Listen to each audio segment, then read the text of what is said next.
Nyanko here, and today we are doing another book review. Woo!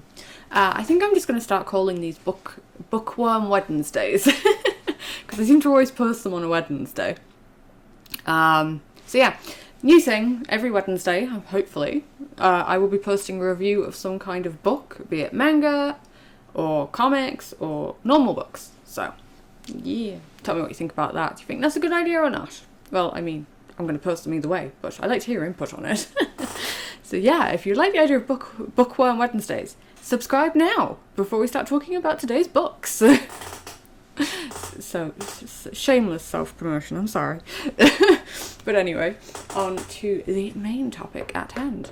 The books we will be talking about today are a series of books I read as a teenager, and then I reread them again recently enough, and I fell back in love with them again, and they are the Mediator Series by Meg Cabot, otherwise known as the author of The Princess Diaries, which I also love. But yeah, the 6 in total, but I've got the 2-in-1 collections. So the first 2 are Love You to Death and High Stakes, which I have here. The second, so 3 and 4 are Mean Spirits and Young Blood. And then the last 2 are Grave Doubts and Heaven Sent. Now, the last 2 are my ultimate favourite.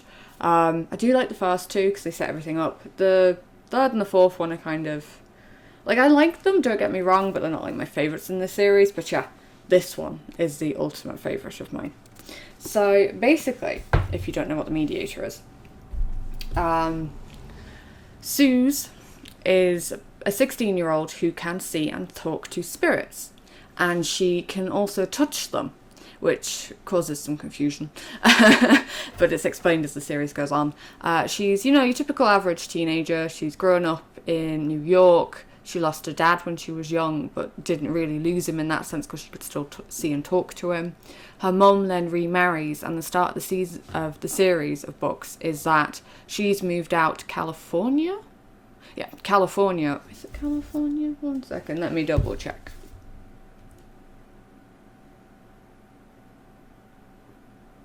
Well, that doesn't tell me anything. Yeah, I think it's like California or something like that. And she has to move in with her mum, her mum's new husband, and his 3 kids. Now, she calls them Sleepy, Dopey, and Dark because the oldest one is always sleepy because he works night shifts to, like, get money for a car. The middle one he calls Dopey because he's kind of a jock and she doesn't see him as very smart. And then Dark is the youngest brother who she actually likes the most, and he is super smart and he's the one who figures out her secret, the Soonest, and also helps her out with her secret throughout the books because her mum had her in therapy for it when she said that she saw ghosts as a kid. No one ever really believes her anyway. So yeah, it starts with her moving out to California. I'm pretty sure it's California. It's been a while since I read them. And her trying to fit in to life there because she'd been living with her grandmother back in New York while her mum moved out there, got sorted and set up. And then the mum kind of pulls a fast one on her. Now, Suze won't live in a house that's more than 5 years old because of the risk of ghosts being in it or someone having died. And like when she was younger, after she realised not to tell her mum that she was seeing ghosts, she'd be in a place and she'd see a ghost and she'd be like, no, I don't like this place, we can't live here. And it used to make her mum's life kind of miserable. So the mum doesn't tell her that she's bought a 150-year-old house and is renovating it and doing it up. And then she comes over, finds out that the house is 150 years old, and she kind of freaks out because she's like, there will be a ghost, I hate this, oh no. And then, lo and behold, there is a ghost, and he lives in her bedroom, or the room that they've given her to try and make her feel at home. Now, I really like this series of books because it goes into dealing with, like, death and helping people pass on. And yes, she's a sassy teenager, and yes, she hates her gift, but, like, she still goes out of her way to help people and, especially ghosts, find closure and move on. But she also does a bit of butt kicking as well, She ain't taking nothing laying down. That girl is badass and tough as nails. So like in the first one, she ends up kind of getting close to a guy whose girlfriend died. But it turns out she was like a psycho stalker. And in death, she is also being a psycho stalker and being quite dangerous, and she's learning to come into her powers, and she's very close to becoming like a poltergeist. And through this, actually, Suze finds another mediator in the father at the Catholic Church that she gets enrolled in, and he kind of takes her under his wing and tries to teach her stuff. Now, he can't touch ghosts, only she can, which, you know, he struggles with that, because her way of doing things is, if they will not comply and I have been nice, I will kick their butt until they go into the afterlife. Whereas he is very much more of the talking and understanding and acceptance will help them find their way into the afterlife. And it's quite an interesting dynamic between the pair of them, and it's kind of like granddad and granddaughter dynamic at times. I think it's really sweet, and I do love that through the series. She also makes a couple of really good friends going through, and they help her out and stuff, but they don't fully understand the entire situation. It's just, you know, oh, Suze can be a bit strange, or oh, Suze goes off and does her own thing, blah blah blah. But yeah, like, the majority of the time what she does is from a good place. She doesn't like to see people hurt, and she'd much rather spend 5 minutes helping a ghost pass on than actually, you know, ignoring them, because she finds sometimes making them pass on makes them get out of her way faster, kind of thing. Yeah, very sassy. Again, I really like Meg Cabot because I fell in love with her with the Princess Diary books. I know the Disney movie is very different to the books. I highly recommend, like, giving her stuff a go. There's a couple of other ones that I'll be talking about in the coming weeks, because I do love Meg Cabot. And even though it's like young adult fiction, even when you become slightly older fiction reader, into like early 20s and stuff, still hits home. Really well told, characters are very good. There is teenage drama, and like reading it back then, it was like, oh my god, this is amazing. And then, you know, reading it more as an adult, I'm like, this could be avoided. This was such a simple answer to avoid this, and it wasn't that big of a deal. But again, we've all been there, you know, we've all been teenagers, and a small thing has seemed like the end of the world, and oh no, what are we going to do? And then you look back as an adult and you're like, oh, cringe, why did I? Oh, you know, that was so easy to avoid. So yeah, like, they go through, so like I said, the first one, super psycho stalker girlfriend. The second one, she starts dating this rich guy, and she thinks that his dad is a vampire. And that makes for it's quite hilarious, to be fair. Like, some of the situations because I mean, she sees ghosts. That doesn't mean that vampires aren't real in her mind, you know, just because I see ghosts. I mean, vampires could be a thing, but it turns out that he's not, I think, if I remember right. This is good. It's a good read. They're quite short, to be fair. Like, 2 books in one is only about the size of like a normal average book now for me. Yes. I'll actually read the backs out to you guys, just so you can kind of get the gist of the first 2 anyway, and I'll do it for the other ones as well. So it's like, I can see ghosts. I can talk to ghosts, and if necessary, I can kick some serious ghost butt. Susanna Simon has an unearthly gift. She's a mediator. She must help trapped and tortured souls move on to the next world, but not all spooks want her guidance or want to go there quietly. That's when Suze has to get tough. Then she meets Jess, a drop-dead gorgeous ghost who just happens to haunt her bedroom.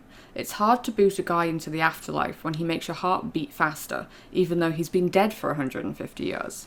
So yeah, she has a couple of romances going on, and she's like really in love with Jess as well by like the end of the season of series of books. To be fair, Jess is my favourite character. He is amazing. He is very, you know, down to earth, and he's like an old Western kind of cowboy, mixed with like royalty, and he was like the son of like a tycoon at the time, and that's one of the underlying stories through all 6 books, is finding out what happened to Jess and helping Jess move on, but at the same time not wanting Jess to move on, because if Jess moves on, then she loses the hot ghost. So yeah, the next 2, which are Mean Spirits and Young Blood, the backs are: Susanna Simon has a secret. She can see and talk to the dead, and is tasked with helping ghosts to cross over into the afterlife, even if some of them are not so willing to go. When 4 vengeful high school spirits rise from the grave to wreak havoc on the living, Suze faces her toughest challenge yet. Meanwhile, Suze has fallen head over heels for smouldering spook Jess, and while trying to discover how he passed away, she unearths some deadly secrets.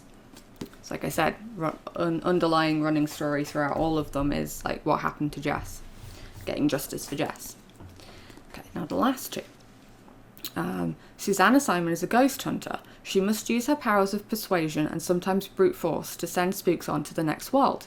Suze has always worked alone until she meets gorgeous but creepy Paul Slater and discovers he shares her secret gift. But then he gives her a devilish ultimatum. Unless she dates Paul, he will send her hauntingly hot ghost boyfriend Jess into the afterlife. For good. Suze is distraught. Her life just got somewhat normal and now it's in tatters again, basically. So yeah, it's really good, and each book leads into the next one quite nicely.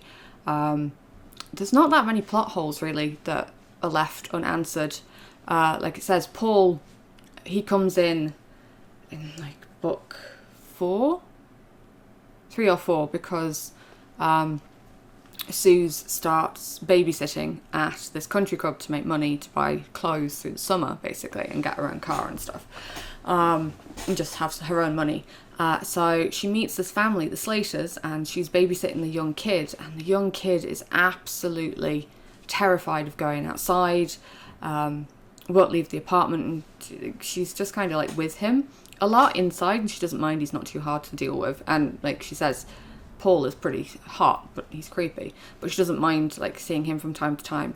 And then it turns out that the younger brother can also see ghosts, talk to ghosts, and touch ghosts, which is something that Suze has never found before. Every other mediator can only see them and talk to them. So she starts helping him come to understand his gifts, and her own gifts start evolving as well throughout the process. The brother then like plays it off that she's feeding into the younger brother's delusional mind and tries to make it out like she's aggravating the problem, and then it turns out that he can also see ghosts and he's just being an ass to his little brother. So that instantly to me was like, no, I don't like this guy, he's the villain, because he is an absolute asshole. He blackmails Suze into trying to date him. He makes her life a living hell at points just because he can, and she won't bend to his will.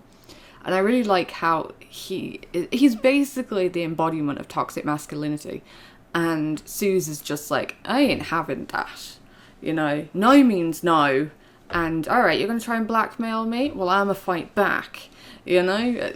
In the best... Because, I mean, there's so many storylines like that where he starts, like, blackmailing, and then it becomes... She just bends to his will, and it's seen as normal. And I really liked how it's handled, and just... I love Suze in general for being like this kick butt character who really like empowers you, and she's like, I can kick your ass, but I also like to wear a good pair of heels, and I like to, you know, wear girly clothes, and you know, I like how she's like super girly, but she's also really badass, and it's a nice balance to see in media, instead of her being like super prissy and, oh, I don't want to go and do that because I could break a nail kind of thing. She's a bit more, you know, kick butt, and she's like, I've had my fair share of broken bones, doesn't bother me, you know, I'm a still do what's right kind of thing, and I do like that. I think it's really good. So yeah, if you know anybody who's like a teenager, or even yourself if you're like a young adult and you want like a decent booked series to read, highly recommend that you read the Mediator books. Now I think you can still get them in bookstores. Again, I will link all sources to where to buy them in the description box. I got these from an eBay auction again because I was just scrolling through eBay and then saw like a huge collection of Cabot books come up, and I was like, ooh, I remember those, I liked those, so bought them in again, reread them, and I was like, oh. So yeah, I decided that, you know, my eBay auction addiction should possibly be put to good use and inform you guys about what a good book series it is. Because I know the Princess Diaries got the most love out of all of her books, just because of how popular they got through the Disney movie. Whereas I didn't see as much hype around the Mediator books. Now, I mean, they must have been popular, considering she got 6 of them published and she got the entire story done. Whereas if a book series isn't too popular, they're not going to publish the next series, like the next book in the next volume in the book series, if it's not selling that well, you know? So, tis interesting.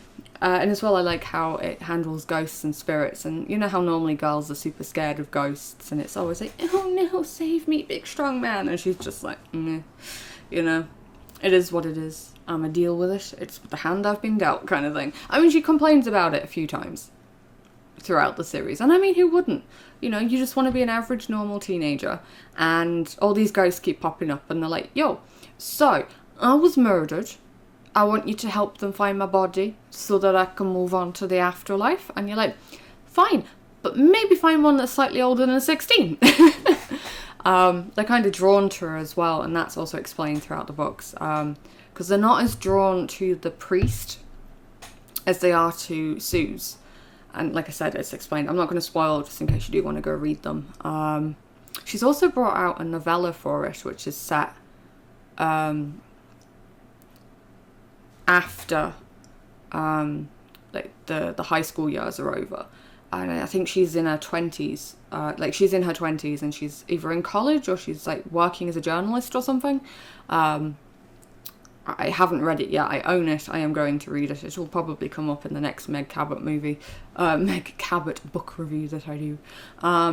But yeah, like I said, guys, go find them. Go read them. Highly recommend. There's not much bad I can actually say about the books. I mean, bar, like I said, there's a bit of teenage drama, and when you're a bit older, you're just like, nah, that's not really drama. But, you know, again, it's teenagers. Small things are the end of the world at times. So believe me, guys, if there is something that you feel is the end of the world right now, it probably isn't. And in about 4 or 5 years, you're going to look back and think, wow, that wasn't as scary as I thought it was at the time. And there are other situations which are terrifying when you're a teenager, and you'll look back at them when you're an adult and be like, yes, that was terrifying. Aren't I glad that I overcame that and got through it, and I'm still here? So that's my motivational bit for the day. You know, nothing is ever as bad as it seems at the time, and even if it is, with time comes perspective, and all wounds do heal. Some of them will stay more visually scarred forever, but time can make everything seem relative, to a degree, would be my sage wisdom for the day. But yes, anyway, go read these awesome books. Find them. Like I said, I will link wherever I can find them down below. Let me know what you think if you've read them. You know, I love to chat about books in general. I love to talk about TV series, you know, discussion. You can even, like I said, start a comment war down below. Who's your best character? What's your favourite scene? Which is your favourite book out of the series? Discussion is key to, you know, developing interests and finding new things to enjoy in life. But yeah, thanks ever so much for coming again to my Bookworm Wednesday. This is my new thing. I will make it happen, even if it isn't a thing. Been great to chat with you guys. Love you all. From this kitty cat to you. Take care, and I will see you in the next one. Mwah! Matane!